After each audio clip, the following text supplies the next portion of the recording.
Hello everyone, welcome to a new game. This is the Bunny Hill Horror, Bunny Boiler.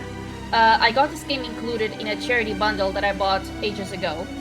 And I played the previous game in the series, if I recall. And I think I enjoyed it. So, it's in the bundle, I have it, why not just jump into it? I'll be playing this completely blind. Arrival. So, I found a place for my job interview. It was like this old new castle on a hill. I mean, it was meant to be old, but they're only just being built. I met this mad receptionist called Fluffy or something. She stole my phone. Then the boss man, Oswald Mandius, talked a load of gibberish about how the past was better and how I'd make a worthy servant. Then there was a semi-naked girl doing yoga called Afled or something weird. Her sister had vanished, but she didn't seem to care much. You see, okay, is this semi-naked? Because this is not semi-naked. Then, oh my god, what the hell? Then I found out they had been doing. Okay, I think there's a grammar thing here. Then I found out what they have been doing, like crazy drug experiments on the people who did my job, and even the sister for rebelling. I found the sister. She also had a strange name, Ostrade, but she was this vicious zombie thing from the drugs. I escaped when she tore the guard to pieces. And there were direwolves. Did I mention there were direwolves? The only sounds are the footsteps on the pavement as your friends contemplate your story in silence. So, begins Claire, did you get the job or not? This is going to be like that time you got sacked from the library but still went in every day rearranging the shelves and shushing people? Asks Dave. No, I say. But the boss man is the pub landlord too. When he spots that I've left my post, I don't know what he's going to do. Well, let's find out, shall we? Says Dave cheerfully. The Clayton Tavern has a trophy with our name on it. After you. So this little tale that I told is basically what happens in the previous game. Welcome to the Bunny Hill Horror Bunny Boiler. This is a graphic novel adventure in which you progress by clicking the options beneath the scene text. When you collect an item, an icon will appear which you can click on to examine or use. The icon will flash when it can be of use. Sound and general options are in the top right, and well, that about does it. Let's go. You approach the Clayton Tavern, whose orange lights look appealing through the cold drizzle of the evening. The sight of a rough and serious-looking man in the doorway is enough for your friends to slow down, leaving you in front to take charge. To your left is a nearly empty car park serving several shops, but this area of the suburbs holds no other attractions. But man.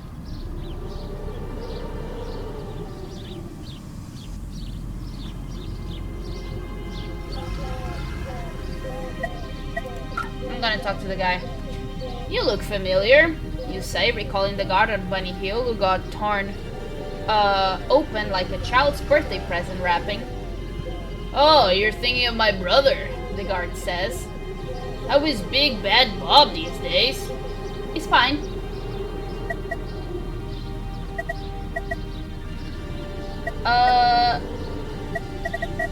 This is a bit rough, but can you let me in? Because I work at the castle? I know you do, says the guard. My brother Bob told me. He says you're the sort of lazy, skimming arsehole they'll find at the bottom of the barrel for job applicants. You're only here because you're expendable. If you think that means you can bother important people while they enjoy a drink, you can think again, pal. Alright.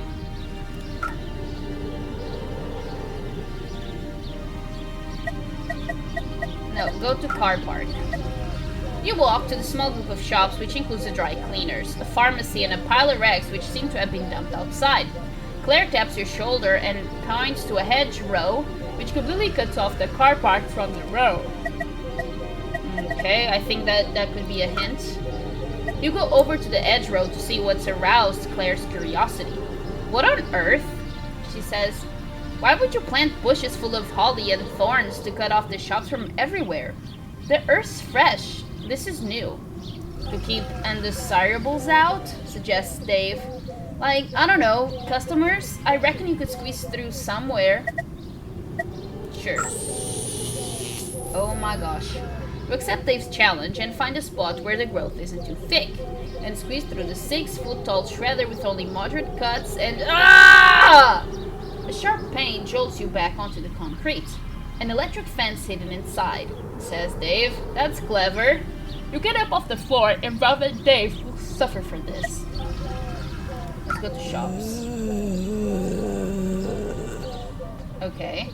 You walk up to the shops to hear Claire gasp and raise a warning arm in front of you. The pile of rags rearranges itself and grows till you notice a woman's head looking at you in an unfocused way. She looks neither disheveled, enough to be a tramp, not as a dirty, sour smell of a drunk, but something's not right. A change comes over her, her mouth forms a snarl, she crouches as if ready to spring, and her eyes lock onto yours. Fight, woman? Let's talk. Your decision turns out not to matter in the slightest as...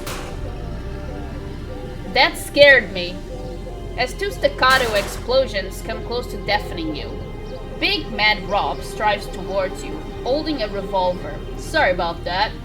Wait, what was the voice? I don't remember. Sorry. Sorry about that. He chuckles. Must have been a bit of a shock. A snarl makes you realize this isn't over yet, but a third shot finishes off the woman. These tramps are a real problem, he says, examining the body. 1 minute they're after loose change, the next they're going for your throat. Ha ha ha ha. Ah, looks like you do the quiz after all. Just take the Scout's invite. Shame to let it go to waste. Okay. The pub hasn't yet filled up, and there's plenty of space for Dave and Claire to gratefully crash onto a comfy sofa. Whose round is it? Asks Dave. Yours. Can anyone else get it? Why? Claire follows his gaze to a young barmaid wearing a flimsy corset. It's 'cause you're shy. Wow, I might have a go myself later. Bar. Walk up to Affled Mandius. Hi, Elf. Hey, you. I thought you'd be here to see me perform as a barmaid. I hope Rob didn't give you too much of a hassle. He's a scamp, isn't he? Probably upset that his brother's dead. I can't wait to see his little face when he finds out my sister ate him. So, what will it be, sugar? Despite the pub's traditional taste, selection of drinks err towards the generic. A sense of homeliness is attempted with the wicker basket of condiments. Can you help us? Help you? I know all the questions will be about old stuff. Wizards making guys look like kings so they could get a bit naughty with the queen. Guys yanking swords from stones. Sorry, what were we talking about? Oh yeah, help. Well, you need to look the part. That commoner suit's all wrong. That gives me an idea. Elf winks as she turns away. Whatever the idea is, she's keeping it to herself. I'm sorry, I completely butchered reading this. I'm very sorry. Okay, let's go to games room. You spot the castle's caretaker Len by himself in the games room, listlessly rolling some pool balls across the table. None enter the pockets. All right, he greets as he sees you, but his mood doesn't seem to perk up. How's it going? Not well, friend. Not well. I reckon Ozzy wants rid of me. He's just waiting till I've outlived my usefulness. Well done on escaping the castle, though. I noticed our pet dire wolves were a bit more unconscious than usual this afternoon. Cratton blamed me for that, too. Well, can you help us with the quiz? Yeah, sure. The thing about the quiz is that all the questions and answers are made up. But I've seen enough to know how it all works. Len pauses, looks away, and scratches his neck. Yes? Really sorry about this, but can I ask you a favor? As well as the zombie drug Findrek, they manufacture something they call Manjugal in the pharmacy. I'm on their blacklist now, but could you get me some? It's just I'm under a lot of stress right now. Why not go? Not that simple. Ozzy needs soldiers, since the only guns he has are museum pieces that jam half the time. This means pumping people full of drugs until they're vicious, mindless killers.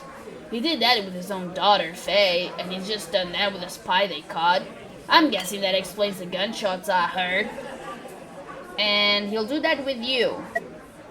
Yep, and if you don't play your cards right, look around.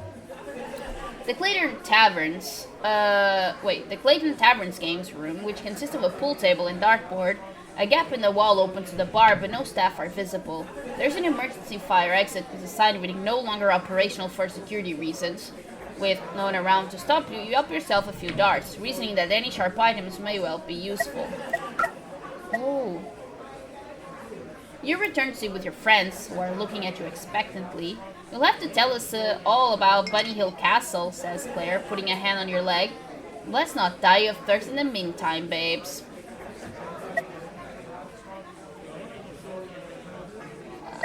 Jukebox. The jukebox appears out of place in a tavern that wants to shun all modern trappings, and then you notice the tracks.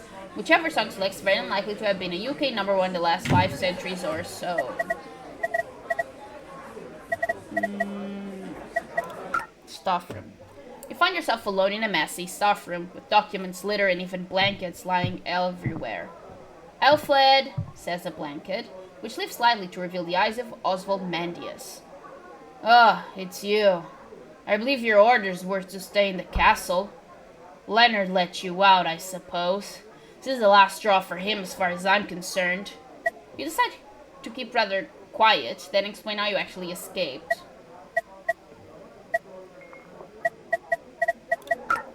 In stark contrast to the historic grandeur of the pub in Bunny Hill Castle, the staff room is in complete dump. Items of mismatched furniture take up most of the space, and these, in turn, have been taken over by newspapers, letters, and handwritten notes. Well, since I'm here now, what can I do? Oswald has recovered from the initial surprise and stares at you from the slit of the blanket opening for a few seconds, as if laying down a challenge. For a start, you will not speak to me in a casual manner. We will say no more about your disobedience of late, but you have a long way to prove yourself a worthy merchant subject. A bare arm emerges with which Ozzy reaches over to the bedside table, dips a pen into an inkwell, and hands you the resulting note. First of all, I require you to fetch my attire from the dry cleaners. Show this to Robert at the door, but remember, as a servant on duty, you are to go no further than the shops. Okay. Leave pub. Sorry. Oh, sorry, you say to Big Mad Rob as you try to squeeze past him to leave. I'm just popping out. No need to be sorry, pal. Because you are not going anywhere.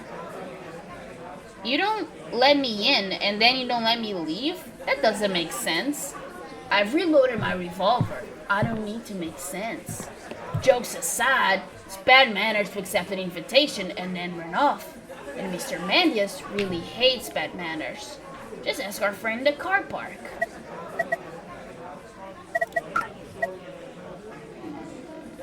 Rob checks notes and checks it again, all the while keeping one very suspicious eye on you. Alright then, but I'll be watching closely. If you're thinking about running off, think about whether you can outrun a bullet first. Alright bitch, fuck off. You are in a cold, wet car park, but feeling a sense of serenity. Little traffic is passing through the road beyond the bordering hedge, but the lights are on in nearby houses. The flickering of curtains tells you that Rob isn't the only one taking interest in you. The only other lights belong to the Clayton Tavern, the pharmacy, and a first-floor window above the dry cleaners. You try the dry cleaners, but it's locked. Hearing noises from above, realize that the door next to the entrance is open and leads to a narrow flight of stairs. You climb the creaky stairs and barely have time to take in the cramped office space when you find your hand being vigorously pummeled and a face far too close to yours. Hi there, comrade in arms. I'd bet cash to gash that you'll be the new research assistant. Pleasure to meet you. My handle's Tetza, and any friend of Tetza, it's a friend of mine. Haha. Once you can wrestle your hand free, you examine the office to see 3 other desks, one of which is as vacant and lifeless as the women occupying the other 2. Although the chair is empty, it appears that its usual occupant has just popped out. A coat and a handbag hang over the chair while a cup of half-drunk tea in an I love spreadsheets mug competes for space on a crowded desk. The monitor has gone to sleep. The screen comes to life, revealing an email message type-stamped half an hour ago. Dear Miss Flowers, although we recently administered the medicine Tiriaia to you as a prophylactic against potential drug exposure, we have noticed discrepancies in the volume of your dose. You will report to the pharmacy immediately for another shot. Careful there! Who's appear right behind you and puts an arm around your shoulder to steer you away. You don't know what you might find in these emails. We're a crazy lot, could be personal. When the cat's away and all that. Haha. You echo as he shuts down the computer, looks for an uncomfortably long time at a mug of tea, which is going cold. Okay. Pharmacy. Ah, it's you. The words are hissed rather than spoken by your favorite receptionist, Daisy Fluffington. She sits behind a table consisting of syringes, vividly colored vials, and a tub of lollipops. I'll bet Len let you out, didn't he? You notice posters on the wall and a brand new book in a waste paper bin. A doorway's marked dispensary.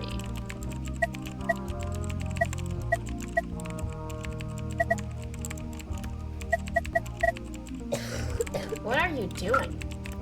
What am I doing? Who are you to ask? Daisy spends a few seconds composing herself, and a smile that doesn't quite reach her eyes appears. I'm helping people. You'll have heard reports of troubled folk using the new drugs and becoming aggressive or catatonic. These can be ingested by accident, from touching contaminated surfaces, or by breathing in the dust from the taps. I'm offering employees shorts of Tiriaia, which gives resistance against these events. Would you like one? You've been such a great help. It's what you deserve. And he comes to Lolly. Daisy's smile can no longer be any wider without some kind of surgery. Check bin. The brightly colored book dumped in the bin is entitled My First Chemistry Book, which is recommended for primary school children. There's a note attached to the front which reads, My dear friend Daisy, you are a nurse now. Very enchanting. I think you English with your strange funny humor. It is the joke, no? You are my assistant. Very mirthful. I do bestow the book to help you. Is my joke a funny also? Dr. Korova.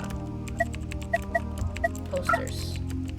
The poster advises you to stay indoors, save lives like yours, and appears to have been designed by someone who just discovered word art.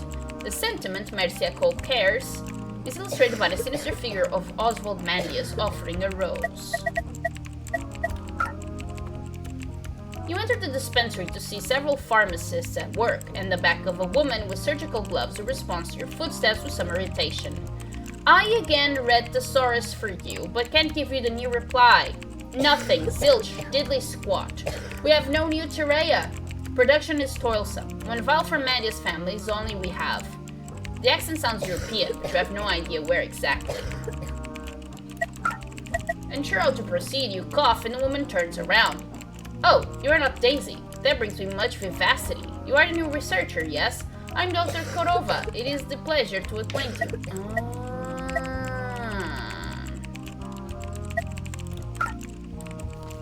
Dear Dr. Korova, you've only been on the scene for a month and you regrets me to inform you that I am already concerned about your disrespectful jokes and unprofessional attitude.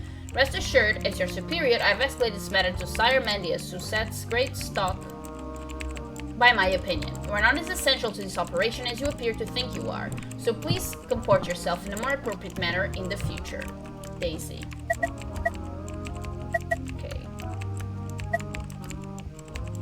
Okay, I'm gonna... Well, what's going on with Medjugal? Medjugal? Did Leonard ask you? That very cheeky man, but I say yes. His source of neurological fascination, how correct adherence to serotonin receptors do alter cognitive perception, yes? Yes. Wondering how a woman who sounds like she swallowed a dictionary can have so little grasp of basic sentence structure. Take it. I am Miss Root. Would you try some also? Except be caution. There is famous rock and roll star we just met, you gal. He now thinks he a glass of lemonade. He converses, but remarks like, be careful, you might spill me. He knows not that lemonade can talk. It's most perplexing. Magical. Okay, what about the safe? The safe is locked and requires a 4-digit combination to open. No, you correct yourself, a 4-letter combination. Neither Dr. Korova nor the other pharmacists seem to care that you're examining the safe. That doesn't help you with the code. Curiously, a sachet of salt is stamped to the top. Okay. What about the poster? Oh my gosh. The poster is a colorful mind map style headed Take Mercy Drugs family. Oh, sorry, the Mercy Drugs family. Apparently designed for the staff. It reads, sleep drink.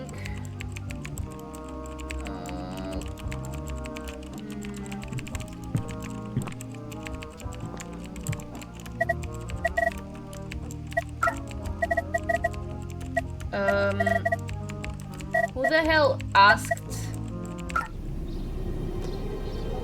for this?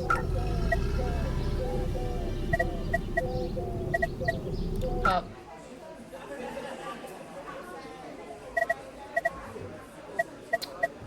Games room.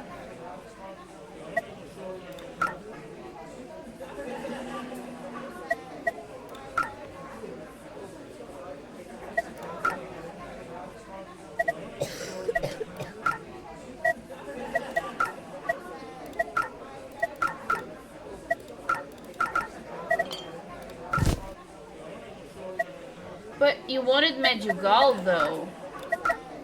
Oh, here we go. Thanks, you're a star. He says as he grabs the pills and is about to swallow one, but manages to compose himself, taking several deep breaths. Okay, the quiz. First of all, everything Ozzy says is at their tribe. The point is to get his minions to accept his word as the truth. It's how cults work. And he gives marks to whoever's in his good books. There are 3 other teams: pharmacy, finance, security. Here, I'll write this down for you. He looks around and finds some paper to write on. Pharmacy are in favor this week because they finalized the zombie drug and an antidote. So they'll get the right answers. The only way they'll be wrong is if finance and security agree on something different. Got that? Picking at their answer sheet should be easy enough. Suppose I best go about Ozzy now. Okay, wait.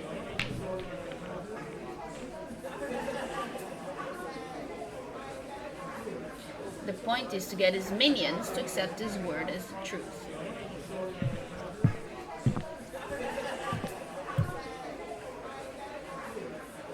In favor.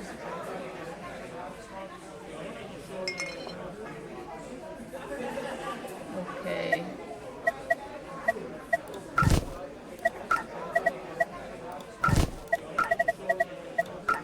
Okay.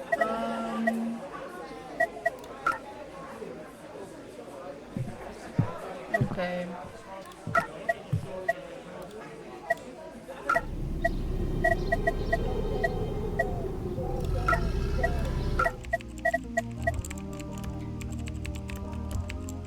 What do you do up here?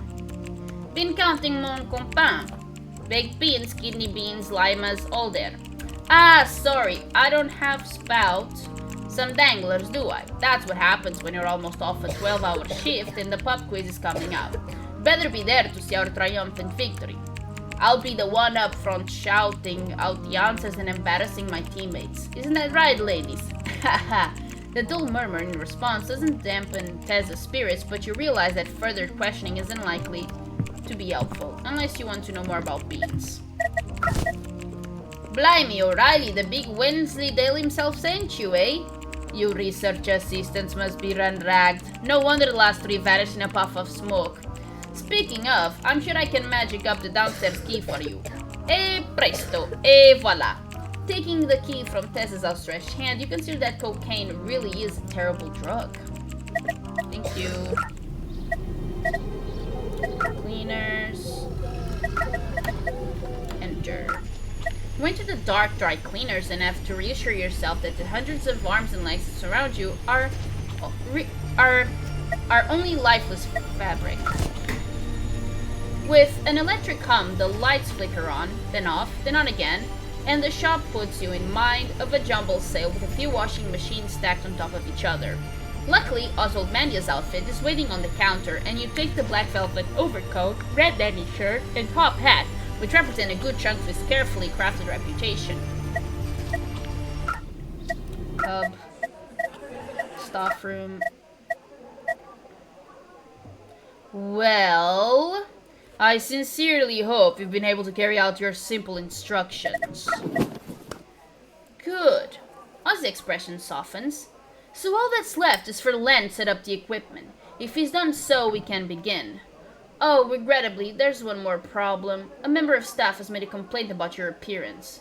He or she, feels that your charity shop suit is not in fitting with the tone in the Clayton Tavern, and I concur. A uniform has been arranged for you. Collect this and report back to me.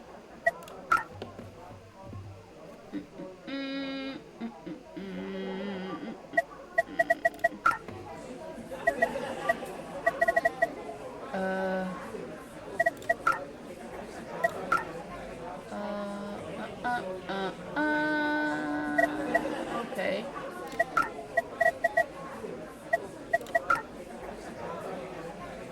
Oh.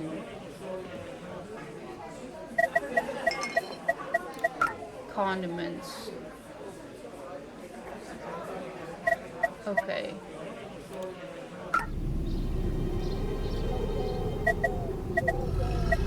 Office? No. Dry cleaners? Okay.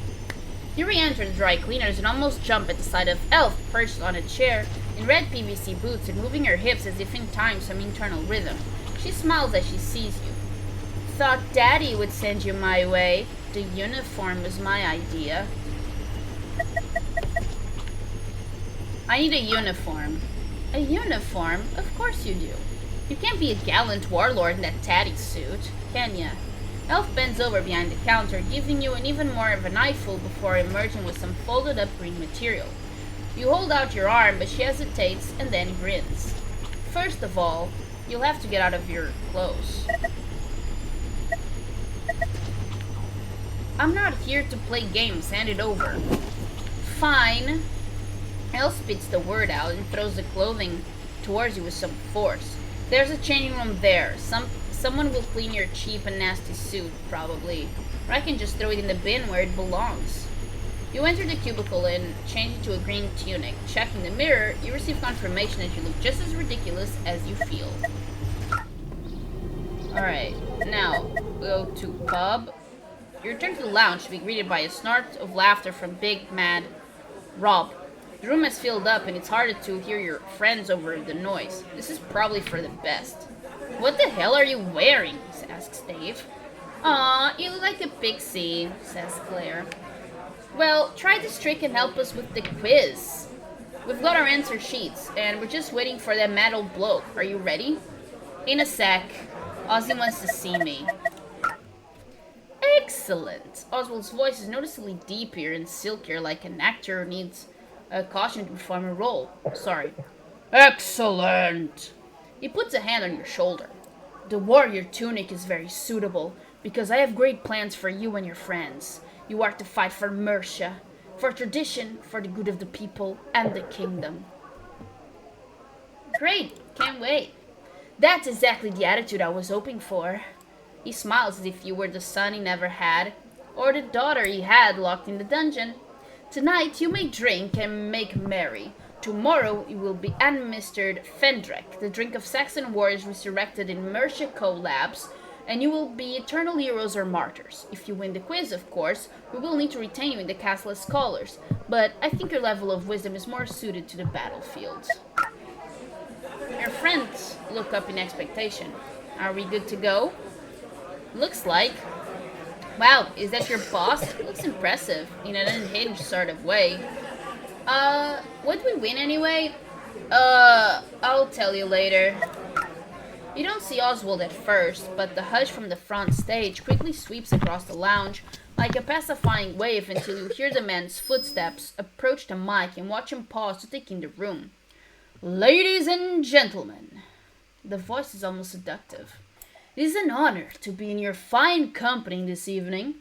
We enjoy these quizzes because we like to solve problems, yes? Right as risotto! Shouts out Tetza. This seems to work oddsy, but he proceeds. But there are some problems that even worldly knowledge cannot solve. This once proud land has been corrupted. Greedy politicians selling out to modern ideas. His voice getting louder. Satellites spewing endless Yankee shit into our homes. Swarms from Umbungo land eluding our culture. Dropped up zombies shaming our city centers and giving lie to the promises of the modern world. When you feel he can't get any louder, he pauses and looks around the crowd as the echoes of his speech fade. So, what do we do? Yeah, what do we do? Ozzy looks directly at you. Well, I will enlighten you. On this very land, there once stood a proud and noble country. A country where the ideals of chivalry, nobility, and reason triumphed. A country called Mercia. Ladies and gentlemen, by tomorrow, Mercia will be resurrected, and I stand humbly before you as your new king. Our subjects have developed a shield to those drugs the modern world depend on. I say, if they love decadence so much, then let's overwhelm them with drugs and rub their faces into our own sickness. When the modern world comes begging for an antidote, I will lay down my demands, and they will find out it is an antidote to the modern world itself. Now, let us begin the quiz.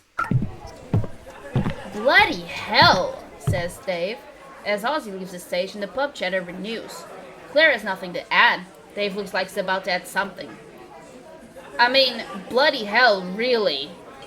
I don't know if this is a good time to mention it, but if we don't win, he's going to drug us up and make us zombies like that woman Rob shot. Your friends just nod despondently, as if they expected nothing better. There's a drink-stained answer sheet in front of you, and 3 other teams are set around. Let's read. Quizzed in my pants. Oh my gosh. Guess we chose the team name and our answers, he says, rolling his eyes. Claire laughs, spitting out some of her drink. Her third drink, you deduce from the empties. These are impossible. I wanted to use my phone, but some cow in a suit confiscated it. Do you have any ideas? Okay, so we need to know the beast. Which land's army? Which god or goddess? Let's go for pharmacy. Clear not willing for you to run off again. Your friends grab your shoulders. Hold your horses. We'll still need a plan. So all the ants are just made up? This is outrageous. People can't just write things. People just write anything all the time, especially if they think they're a king. I know what to do. I just go around the tables, get their answers, and pick the right ones. Okay. Finance. You find the finance team in raucous conversation. Well, you find Tessa in raucous conversation. The other team members look like they'll be happy in a war zone. Can we share answers? I'd be happy as a hippie if we could, but the king won't like it. And my team are counting on me. He waves his arm to take in one woman looking at her watch, another tearing a cigarette paper into smaller and smaller pieces. And they're tough questions this week. Funny thing, I lived in Clayton my whole life, and I never knew there was once a battle on Bunny Hill. He winks, and you wonder if there's something more shrewd about Tessa than meets the eye.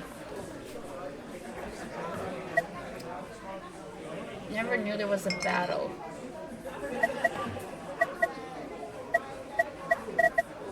Is this a hint?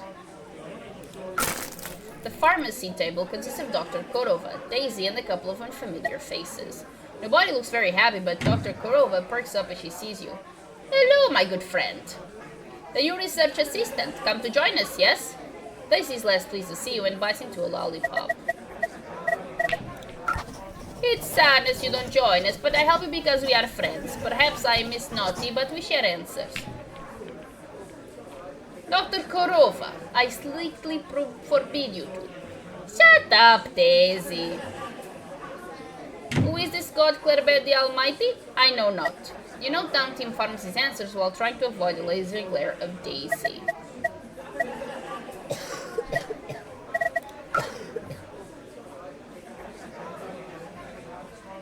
Okay.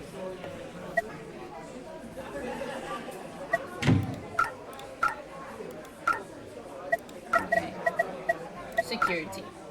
Security team by the door greets a Big Mad Rob and all his friends. In other words, Big Mad Rob. Tackern in hand, he sways on a stool and leers as you approach him. Oh, look. It's Team Fairy. You wearing anything under that skirt? If you're after my answers, you can forget it. Just look forward to being mindless zombies. Not that anyone can tell the difference. He laughs his excellent win and takes another drink.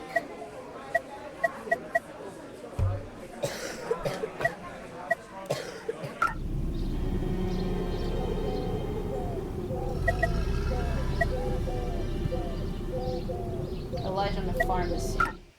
The pharmacy is deathly quiet. Despite their poor job of locking the front door, everything else seems shut away. Walking to the dispensary, you find the safe with its resident statute of salt, leather which has escaped the cleanup, the letters and email chain which, according to its timestamp, was printed off a couple of hours ago. Good. Your investigation has been exemplary. You may proceed how best you feel is appropriate. A leak? Finance. Ciphered codes are being sent from the finance office above. With a traitorous spy, Blue Valkyrie is her.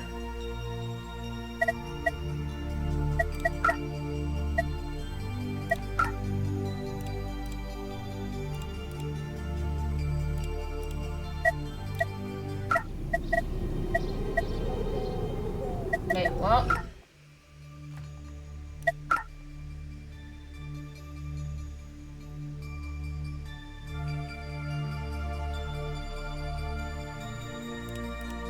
Oh, wait.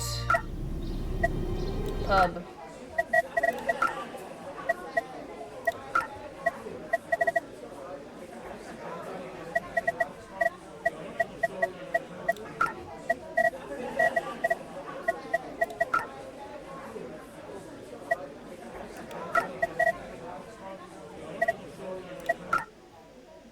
I normally announce the result on stage, but time doesn't permit on this occasion, and we don't want certain people getting upset and spoiling the atmosphere, do we?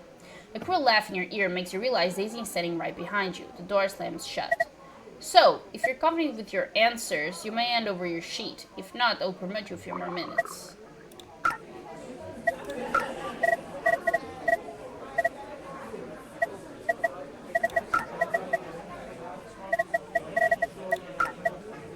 Oh my god.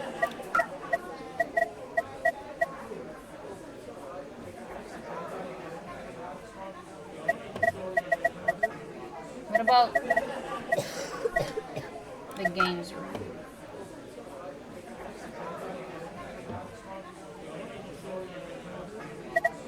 Okay.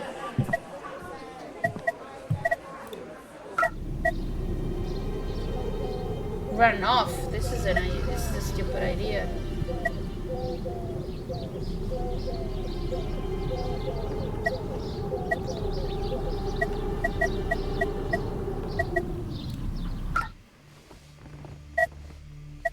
I read this.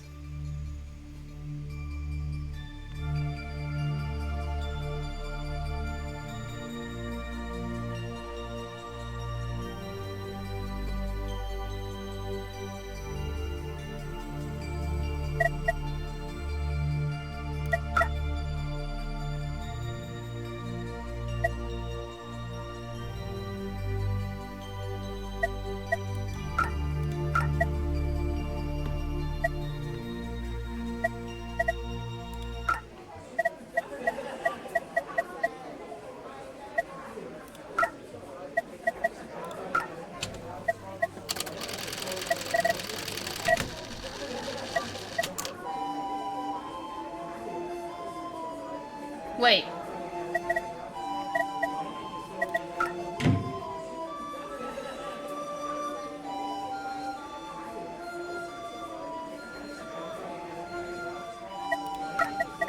Reverie of the Martyrs.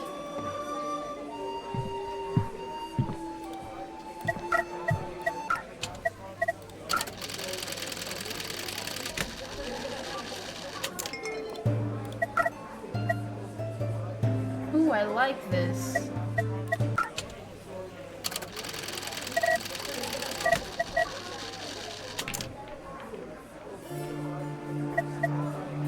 Nah, I prefer this one.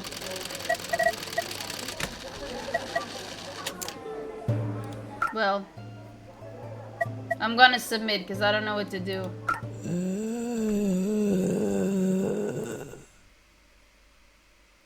Well, Ozzy smiles as he reads your answers, and you feel a tight grip on your arms. Just as I suspected, not good enough. You feel a sharp pang in your arm as Oswald carries on talking, but you don't take in a word. You hear a click as sharp metal digs into your wrists, then your ankles are shackled. Very good, Daisy. Now prepare the other two for deployment. You try to lunge, but a hard mask is forced over your face. Game over. Well, you didn't die on this occasion, but I feel the adventure stand here. Being a chained-up zombie waiting to be unleashed is no life for the kind, intelligent person I'm sure you are. Have another go.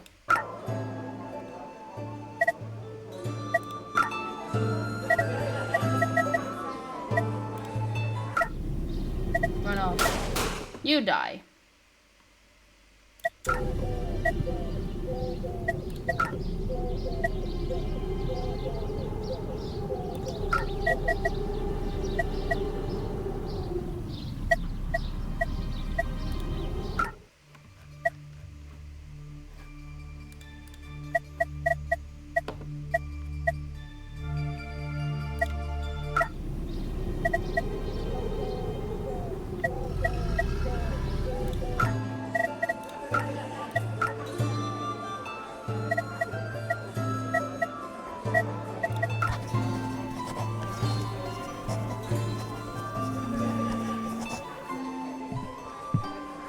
Okay.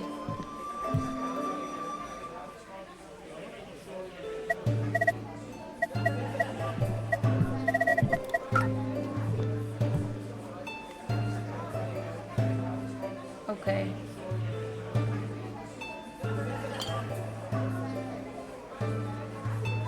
So this is correct.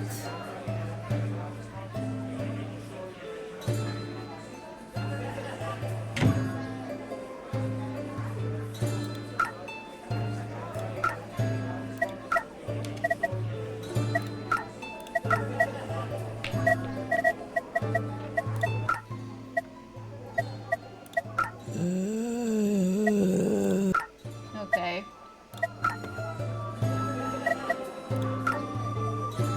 Dave.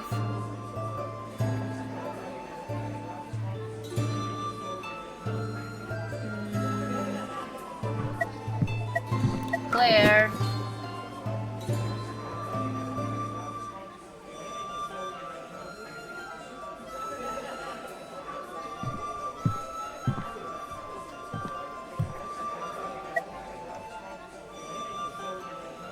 Oh, I now have the answers. Oh, okay.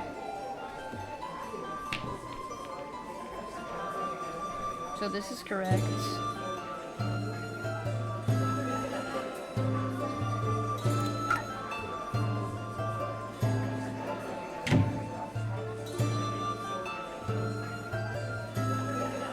Yeah, this is it. I think.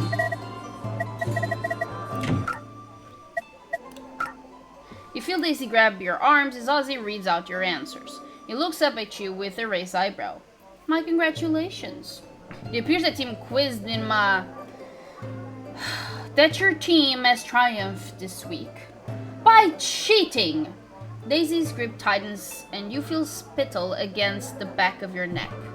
You've always had a very direct approach, Miss Fluffington. It is one of your strengths and many problems can be solved with a hammer. Other problems, however, require corkscrew. Yes, I know they were cheating, but we have a lack of creative thinkers in our ranks. You may now come with us. It doesn't sound like a request. You are led into the night through a fire door, and the noise as the luxury car's door opens only emphasizes the silence. A kept flunky tips his hat to Ozzy and ignores you completely as you clamber into the backseat beside Stacy. Miss Fluffington will be happy to fill you in with any questions you have, says Ozzy as the engine starts. Yeah, very happy, sire. Where are my friends? Your friends are being escorted to the castle by Robert. He will ensure they are kept comfortable in Ostrustay room. Under lock and key, of course. I understand you went snooping in there against orders. Ostrustay went snooping too, and she learned the error of her ways. You turned your own daughter into a zombie. Oswald shuts his eyes and for once struggles to get the words out. Daisy assists. That'll be a cakewalk compared to what we'll do to our friends if you cross us. How much is one life worth when looked at over centuries, over millennia? Oswald's voice seems more brittle. Would you go back and swap Stonehenge to save a few laborers from getting tired? A century from now, we will all return to Earth. Our deeds and achievements will live on. Where are we going? We are returning to Bunny Hill Castle, but not for rest. Certain arrangements need to be made before sunrise, which, of course, will be the perfect time to pounce. Enjoy the journey. Bunny Hill and its newly resident castle emerge as you turn a corner and climb a road. Wish I'd known about this road before. Would have saved my shoes from falling apart. Oswald and Daisy look at you, but neither are keen to share your amusement. Stop! Get out! You follow his gaze to see the direwolf, Fang and Kerberos, lying in a pool of blood which glistens back in the dark and streams from what used to be their throats. The car door opens, and with surprising pace, Ozzy, Daisy, and the flunky all sprint towards the castle, which is only yards away. Following the others, you run head first to the castle door as it slams shut on you. The sound of a click and the slamming of bolts make it clear that you're very much on your own now. Or maybe not, as the snarling figure of Ostrustay comes into view. Hello, Faye. We're friends. You helped me. Trying to focus your dazed head, you spot a side entrance you judge to be reachable, but you'd better make a decision quickly. You sprint down the hill as fast as you can, but not fast enough. Ostrustay picks you up like a rag doll, slams you onto the tarmac, and sinks his teeth into you. You die. Going to castle, run to door. Your eyes glance to the door, so do Faye's. You run at full pelt towards it, so does Faye. You grab the handle, turn and barge into the door without knowing whether it's locked or not. This time, your luck holds and you're able to enter the room, ram the door shut, and slide a bolt in place. A tremendous bang leaves the door warped, and you brace yourself for Faye's second attempt at getting through. There's no more. Blue Valkyrie! Are you okay, Blue Valkyrie? Asks a tiny voice. You slump down a wall, try to relax your breathing, and only just notice you're in an old-fashioned kitchen and thankfully alone. Are not Blue Valkyrie? Sir, madam, please respond. Madam would be more appropriate. Very well, madam. Whose location you are trying without success to establish. Are you friendly? Yes. You hear the voice sigh. You know, it doesn't even matter if you are friendly. We need to stop Mandius, and we can only do this if you can locate Blue Valkyrie. The spy? They killed her. Really? I understand they killed an unfortunate woman called Gemma Flowers. Have you located the walkie-talkie yet? No, I can't find it. It's in the bread bin. Be aware it's only set up to receive transmissions. You rummage around the kitchen but take the device. So who's Blue Valkyrie? You ask, but you are now talking to yourself. Examine the kitchen. Like the rest of the castle, the kitchen is newly built, but designed to look old-fashioned, right down to the hanging wild fowl. Herbs and vegetables, which make you wonder if you've got an hour to spare to prepare a meal. Probably not, you think, and simply help yourself to a few snacks. Thinking danger may be ahead, you check the drawers for knives, but the cutlery and utensils drawers are bare. The only other curiosity is a small panel in the wall with a simple lock. Doesn't open. Go to corridor. You are in a narrow corridor with a spiral staircase that leads downwards. A metal grille? I don't know how to read this. With the sign, no access, temporary security measure, prevents you climbing up. At least, most of the rooms look open. Parlour. You're in the parlor where you first spoke to Ozzy, approximately a lifetime ago. The grandfather clock sonorously marks the seconds, and you spot a message in a window panel you hadn't noticed before. The table also stands by the fireplace panel. A misty hour witching beneath the blue moon's gaze. Passage will be granted, but what goes through me stays.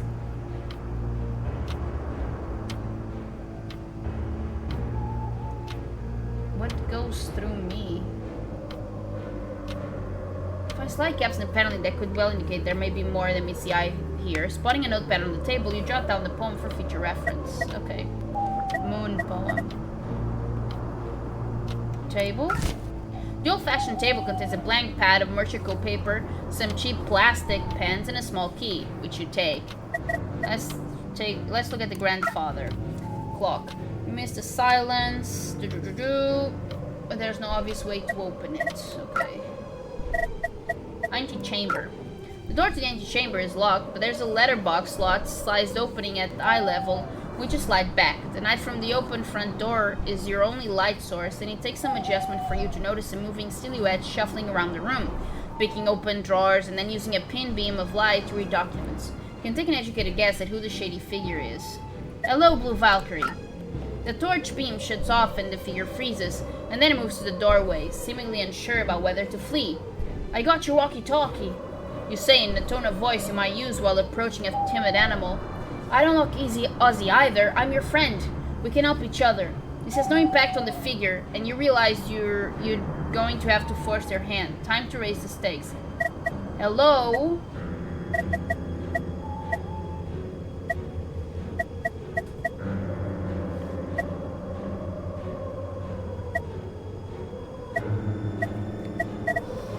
Dude, I don't know. Claire? That moment's hesitation, the figure flees into the night. Clearly, guess could have been better. Well, shit. The subterranean laboratory is exactly as welcoming as you remember it. Maybe even less so now, as someone's removed the computer, and the only feature seems to be the locked glass cabinet. At least there's no moaning from the cells this time, you think, but a quiet bang from that direction puts you on alert. You almost jump from a sensation against your thigh, and then realize the walkie-talkie vibrating. Where are you? The voice in your ear is low and menacing. You quickly place it as Rob's. Who the fuck is Rob? Mad Rob? I'm in the castle laboratory. See you soon, pal. Check the glass cabinet, behind which lie strange vials and unpleasant-looking metallic objects which you hope have a medical purpose. A grille, man, I don't know. Prevent you smashing straight through, but there's a 4-digit lock with a message underneath.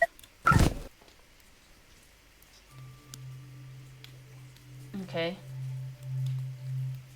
Hello, my good pharmacological friends. I changed the code to simplicity. Easy for us, but not for Mr. Layman. If he is erroneous, cabinet thinks intruder and locks down. Friendrek.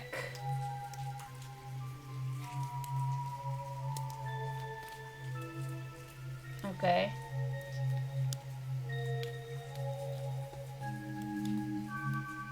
Terea.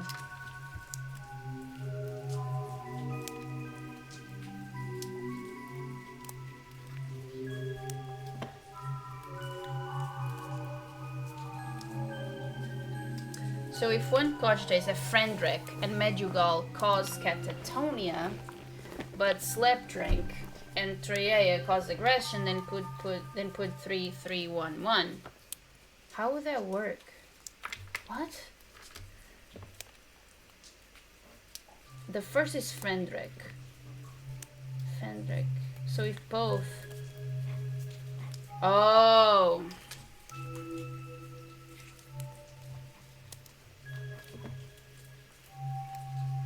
Dr. Kurova.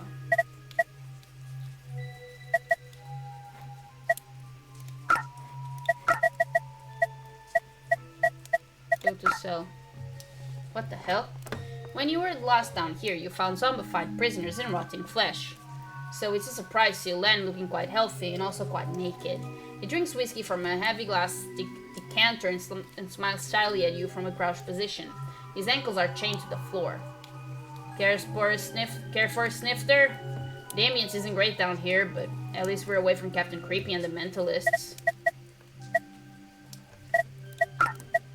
You show Len the note and he laughs. Amazed to think Dr. K is the sanest one here, isn't it? Although that's like winning the most charismatic trained spotter award. Well, Medigal's a narcotic. I know that a bit too well. Other than, unless you brushed up on your Anglo-Saxon vocab, you might have to rely on memory. I don't think you'll find many clues in this place. So, Menjugal is not... Okay, so the second one is a 4. The second one is a 4. I mean, fuck, I need to take a note of this.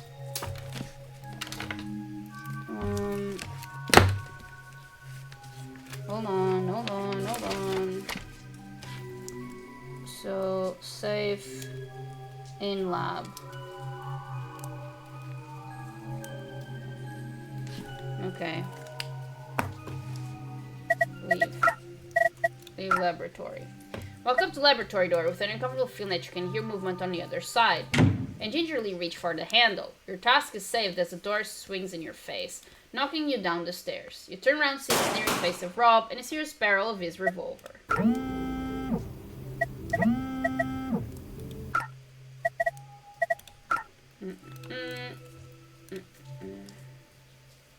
Okay, let me just take a note of this. Fendrek.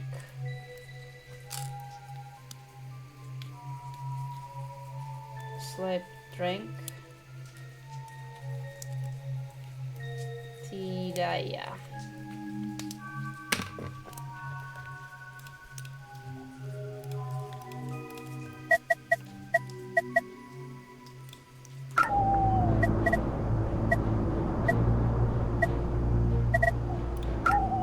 Go outside. Fuck.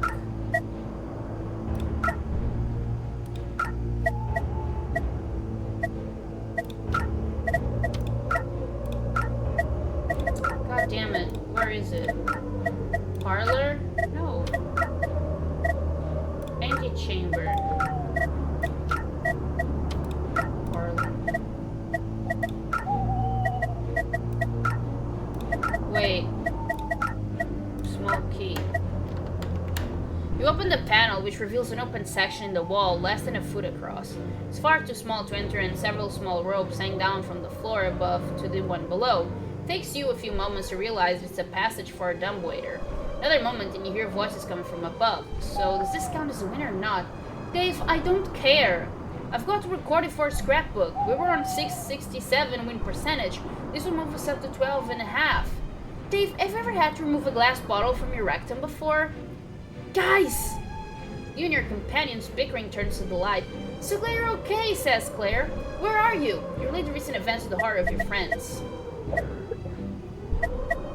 Where are you? We're locked in someone's bedroom on the first floor. Who's you ask? Ostrid 3? Ostrid Thai? It said on the door. Ostrid Day. She's a zombie, isn't she? One month running to her in a dark night. Not wrong there, you say.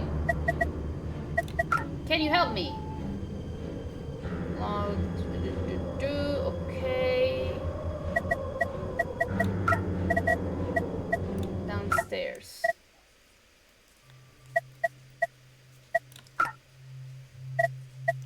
Are you okay? What happened? Can you help me? Ooh.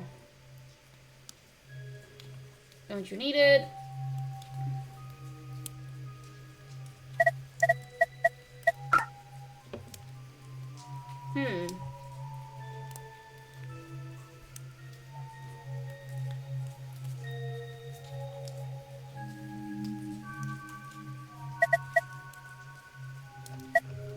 What?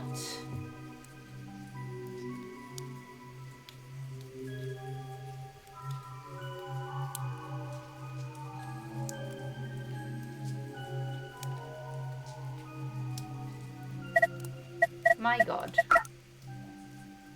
What the fuck was that?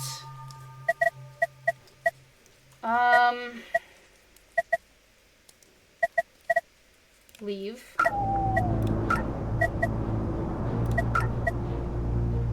Okay. Just down. The hour of witching. Midnight. Okay. Second full moon. And we last had one of those. Okay, man, I need to fucking take notes of this shit. Midnight plus second full moon. Second full moon in a month. Like, who's keeping track of this shit? Parlor.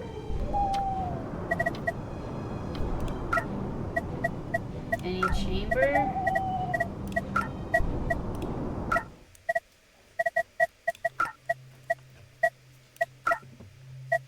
Okay, what am I missing? If I go to the kitchen... Yeah, okay. And then we leave the kitchen. Then we go to the parlor. There's nothing here. The antechamber. Yeah.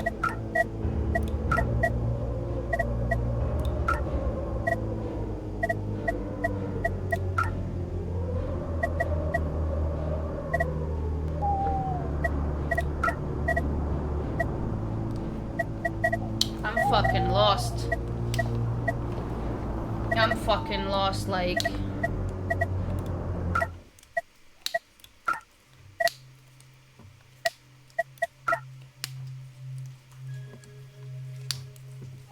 Due to a mistake.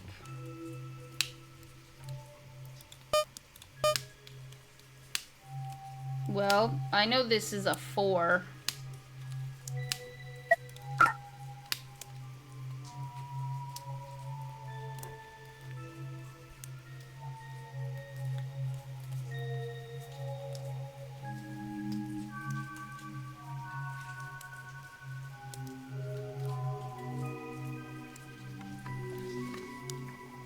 Like, this reminds me of being asleep. This reminds me of being tired.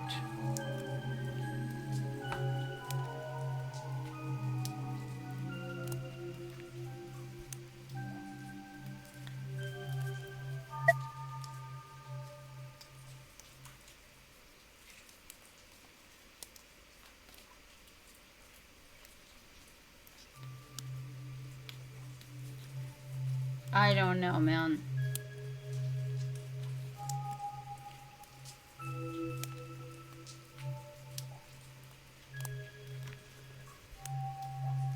So...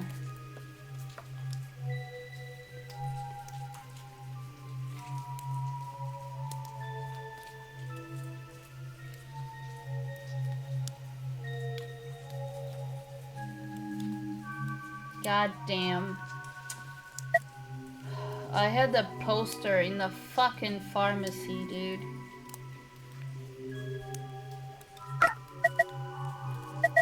Yeah. Tell you what, I'm just gonna gamble. I'm gonna go... Well, the one that I don't have... Okay, I'm gonna go with 2, 4, 3, 1.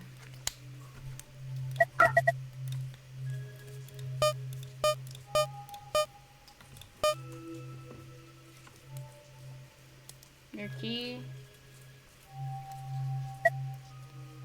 Stay there.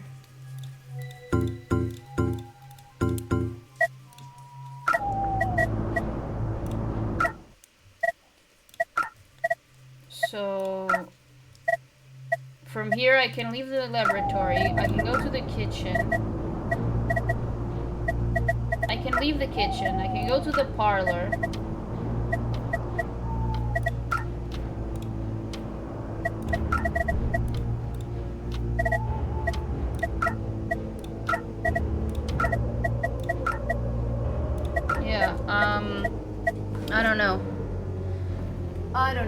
I'm completely stuck.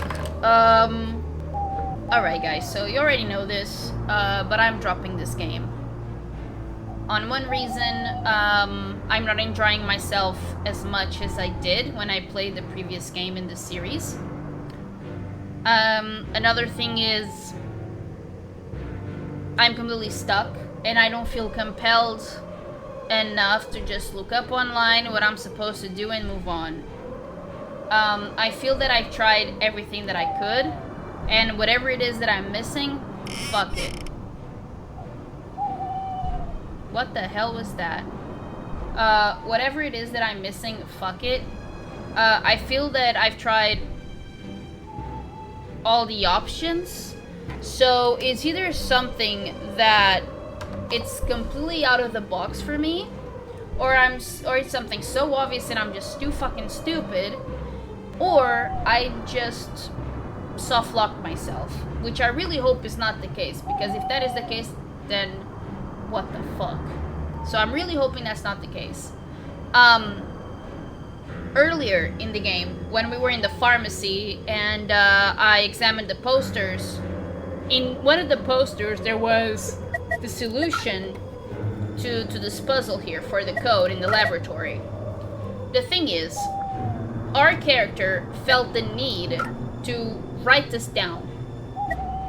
Why didn't our character feel the need to just either take the poster or, you know, write it down on a piece of paper? Like, what? What is it? It's just not making sense. Then the whole thing guessing who the Valkyrie is, man, I have no fucking idea. Like, how am I supposed to memorize who all these characters are? I don't know if I'm supposed to play like this game immediately after the previous one. I'm not really the type of gamer that does that. I usually take breaks between franchises. Like, what I mean is, like, I play game 1 of a franchise, I go do something else, then months, sometimes years pass by, and then I go for the second game in that franchise, and that's kind of like how I prefer to do things. There have been some exceptions, but they are quite rare. So yeah. Again, I don't think there's a lot wrong with the game, but I also don't think there's a lot of right. But I will give credit where credit's due. I absolutely love in the pub when you go to jukebox and you choose song number 2. Sorry for yawning. When you choose song number 2, oh, chef's kiss, that song was so good. So yeah, this is my time with, I already forgot the name of the game, Bunny Horror. Oh man, I forgot the name of the game. I'm so sorry. I'm so sorry. I can't for the life of me recall it. But thank you for watching. I really appreciate it. I got this game on itch.io. I don't know if this game is available on Steam. If it is, I'll leave a link in the description for the Steam page. And if there isn't, I'll leave a link to the game from itch.io in case anyone would like to try it out for themselves. Okay, finally on. Thank you so much for watching. I really appreciate it, and I'll see you soon.